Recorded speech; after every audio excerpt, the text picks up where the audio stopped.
في البطاقة الحمراء تاع علي بن شيخ الكثير من اللغط والكثير من الجدل أنه علي بن شيخ تلقى بطاقة حمراء في الذهاب، وبعد تدخل من السلطات الجزائرية تم إلغائها في مباراة الإياب. يعني أنت كشهادة للتاريخ أنت كنت في المقابلة وشفت واش صرا، واش تقدر تقول لنا في هذا؟ لا احنا شوف، هي كمل هذوما الدعايات اللي يقولوا تاع الهواري الله يرحمه هو اللي انت، لا ما كاش منها، ما كان لها هواري. هي كانت تيثيمه هذايا، وكان عبد القادر دريف الله يرحمه مع الفيدراليه هذاك الوقت وكذا، والدنيا حكموا قالوا له فوالا نوريو لك واش صار.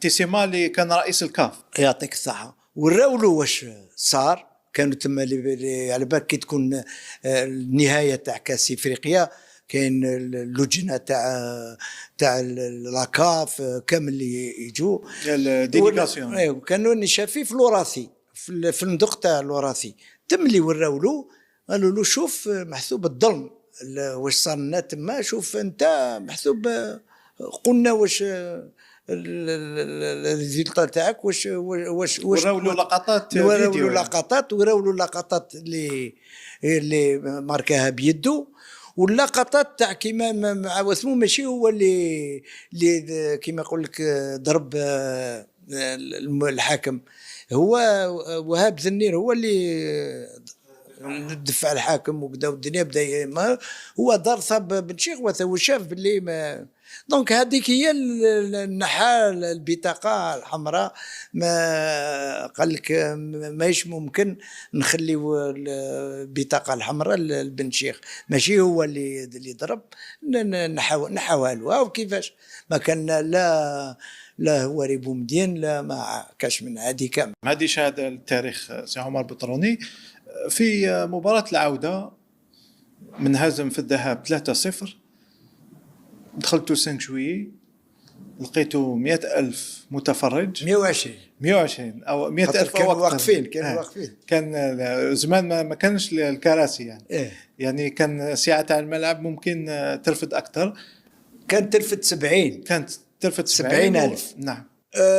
دوك نقول كانت 70,000، ولكن هذاك الوقت كانوا يوقفوا على بالك كان معمره في الفيراج معمره واقفين، كانوا واحد 5,000 واقفه التوتور على بالك، واحد 5,000 هكذاك واقفه، وكاين اللي ما كانوا ما حضروش، كاين على بالك. نعم جماهير غفيرة جدا كانت في وش هو الشعور تاعكم كي دخلتوا الملعب 5 جويلية وشفتوا هذيك الجماهير وانتم منهزمين 3-0 في دخلنا ما نكذبش عليك، دخلنا تسمع هذاك كيفاش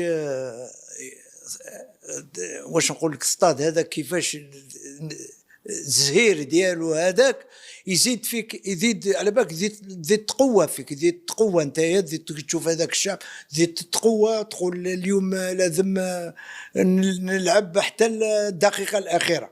هاي اللي كيفاه. انت كنت حاسم في تلك المباراة وسجلت هدفين في النهائي ضد حافيا كوناكري، وبعد ذلك المقابلة مشات إلى ركلة الترجيح.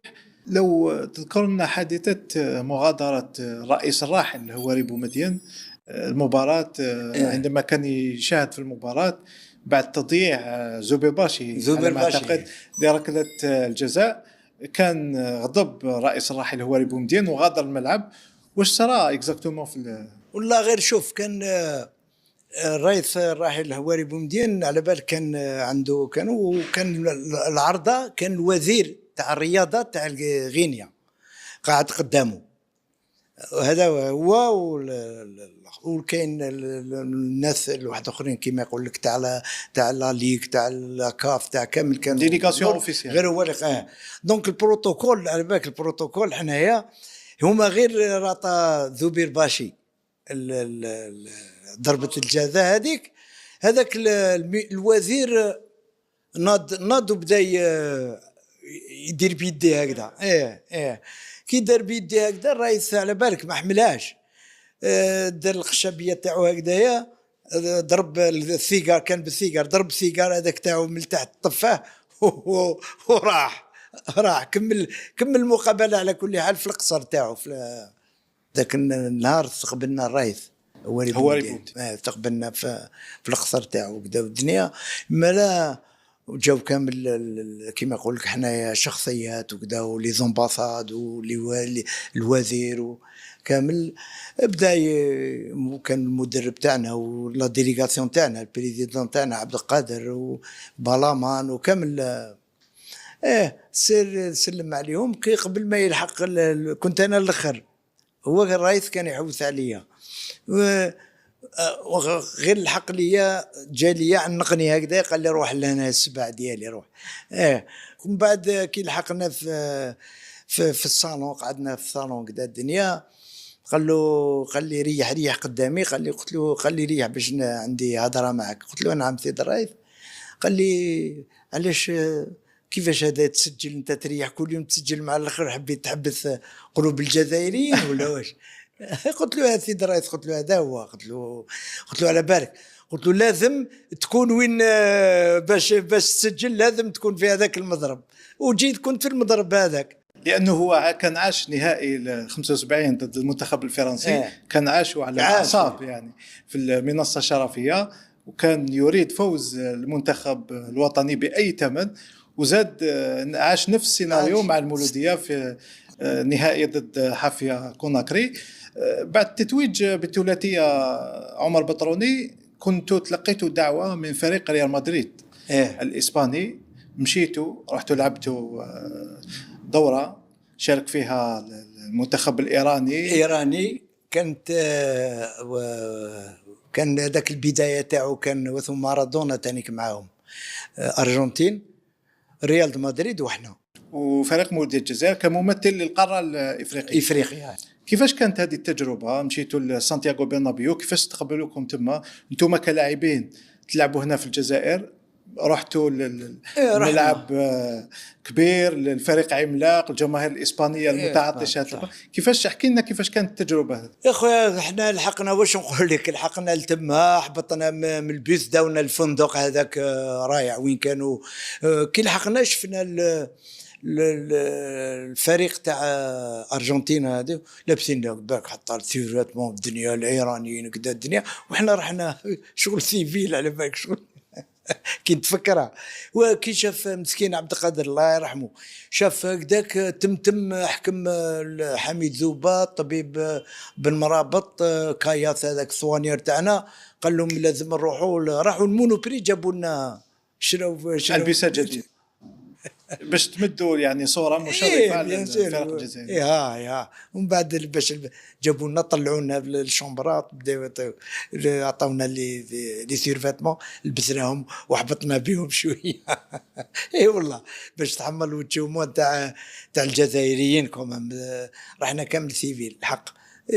هذيك ومن بعد بدينا لقينا اللاعبين كبار من بعد كيما كوبا كيما دي ستيفانو هذو يسقسيو على بالك سالونا قالوا لنا كيفاش انتم في الجزائر خاطر من بعد شافوا المقابله. كي شافوا المقابله تلاقينا على بالك داروا لنا في المطعم في الريستورون ريستورون تاعهم هذاك كنا كامل لا ايرانيا الارجنتين حنايا اسبانيول كذا كلينا.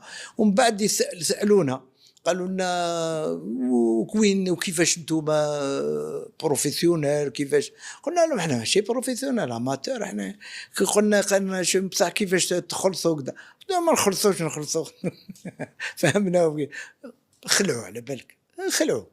قلنا لهم احنا كنا سوسياليست، قلنا كي الرواسه هذاك الوقت قلنا كي واش تخلص ما تخلص والو واش تخلص يعطيك كي تربح يعطيك هذيك بريمه تاع 15,000 سينو ما كان والو.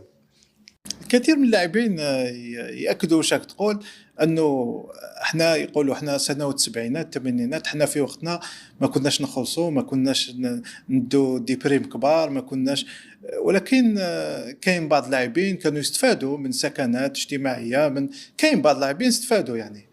كاين لاعبين استفادوا في العاب افريقيا في لي جوز افريكا 78 كاين لاعبين اللي ما عندهمش عطاو لهم سكنان كاين اللي عطاوهم سكنان مي شنو كانوا الدراهم ما كاش دراهم، ماشي كيما دوك راهم احترافيين بروفيسيونال، الشركه هي اللي تخلص، فهمت دوك الشركه، ولكن هذاك الوقت ماشي الشركه اللي كانت تخلص، كانوا لي بريفي بريزيدون بريفي وكذا كلش بريفي. نعم، كانت الامكانيات الخاصه. ما كانتش امكانيات رؤساء. ماشي كيما دوك، لا.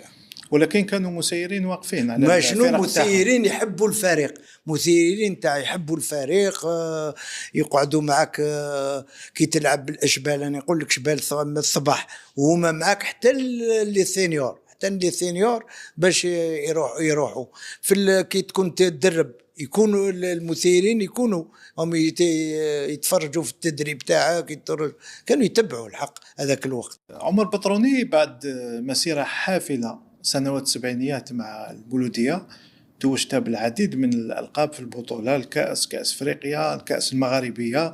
كان قصة وراء انتقالك إلى فريق الجار اتحاد العاصمة من المولودية إلى اتحاد العاصمة، صنعت الكثير من الجدل آنذاك.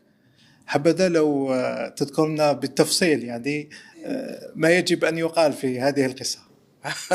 والله انا بالك تفكرني شويه، تغيت شويه الحاله، خاطرش على ماش حنا كنا جبنا الثلاثيه هذاك، ومن بعد مول الثلاثيه داروا الاصلاح، الإصلاح الرياضي. الور سنة 77. ما كيما يقول لك واحد مايش ممكن يديروا بعد الثلاثيه دير، خاطر كنا كيما يقول لك هذاك الوقت لو كان كملت المولودية، كملنا بهذيك المسيره وبهذاك التدريب ومع كيما يقول لك لي ريسبونسابل المسيرين ديالنا اللي كانوا، كنا نزيدوا ندو واحد زوج القاب تاع افريقيا، كنا نزيدوا نديروا 2 زيطوال كي والو، خاطر علاش كانت عندنا بون اكسبيريونس هذاك الوقت، وكان هذو الاهلي هذو ما كامل كنا نجوزوا عليهم كي والو، خاطر كانت عندنا اون غروند ايكيب الحق هذاك الوقت، كانت عندنا اون غروند ايكيب وكنا نستفادوا بها، نزيدوا ندو واحد 2 زيطوال للمولوديه، ولكن الله غالب هذا هو كيما يقول لك، قرروا يديروا الاصلاح. شوف انه القرار تاع الاصلاح هو كان كسر هذيك الوتيره تاع تاع الفريق كي داروا الاصلاح، كانوا حبوا يديروا لنا، كانت المولوديه الجزائر حبوا ينحيوها كامل، كنا رايحين نديروها شغل الشركه سوناطراك، كانت القبه، كانوا حبوا يديرونا مع القبه، احنا ما حبيناش، قلنا لا، كي نحاول الاسم تاع المولوديه ما قبلنا. ادماج فريق مولوديه الجزائر ورائد القبه في فريق واحد، حبوا تحت لاعبين سوناطراك. لا، هي سوناطراك دات اللاعبين، هذا ما كان غير اللاعبين، ما داتش كيما نقولوا حنايا الباتريمون تاعها وكذا، ما داو غير اللاعبين، هذا ما كان غير اللاعبين، وحنا ما قبلناش داروا كيما نقولوا حنا ريونيون، اني شافي كان بقى كوموندون بقى، كان في بريزيدون تاع لا فيدراسيون، كان ايت الحسين، كان وزير تاع سوناطراك، يا ربي يعني الوزير هذا كان وزير، الوزير تاع الرياضه حوحو، جمال حوحو، ومن بعد كملنا لعب، قال لك بون نلعبوا، صابوا الاخر تاع المولوديه، داروا ردوها ام بي ا، مولوديه بترولي دالجي، تم اللي عاودنا لعبنا تما، كملنا، ومن بعد على بالك، ومن بعد عامين، ومن بعد خرجنا 2 فوا شامبيون تاع لا ريفورم، ومن بعد قال لك تاع 28 اللي عنده 28 يروح يسهل، نحاونا في 5 هذاك الوقت. انت؟ انا باشي، باشطه، كاوا، عيسى دراوي، وعيد شقو الله يرحمه، ابرز لاعبين في المولوديه. نحاولنا فيه، تم طردهم من خلاص، نحاولنا قلنا عندكم 28 سنه خلاص تخرج من الفريق، يعني عمر بطروني طرد من المولوديه.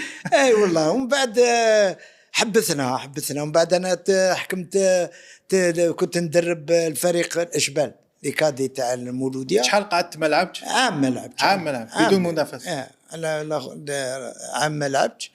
بعد نهاية دور المجموعات لبطولة أفريقيا لأقل من 17 سنة، انتهت المجموعة الخاصة بالمنتخب الجزائري صدارة للمنتخب السنغالي وتأهل في المركز الثاني بالاشتراك مع المركز الثالث الجزائر وغانا، تساووا في النقاط 4 نقاط لكل منهم، وتساووا في الأهداف والأهداف المسجلة وكل شيء. قانون الكاف في هذه الحالة يلجأ إلى العمل بالقرعة. في تاريخ الجزائر مرتين تم القيام بالقرعة، مرة في الفريق الأول في بطولة أفريقيا عام 82، عندها فازت الجزائر بالقرعة، تقريبا كانت مع منتخب السنغال أظن أو منتخب الجزائر، فازت بالجزائر بالقرعة. وللمرة الثانية حاليا في البطولة في منتخب الجزائر لأقل من 17 سنة تقام القرعة وتفوز بها الجزائر مرة أخرى لتتأهل على حساب غانا. هذا التأهل أهلها أيضا إلى التأهل إلى كأس العالم لأقل من 17 سنة. وهذه هي اللي كانت ردة فعل والغضب من الإعلام المغربي حول هذا القرار وحول القرعة التي قرر بها الكاف.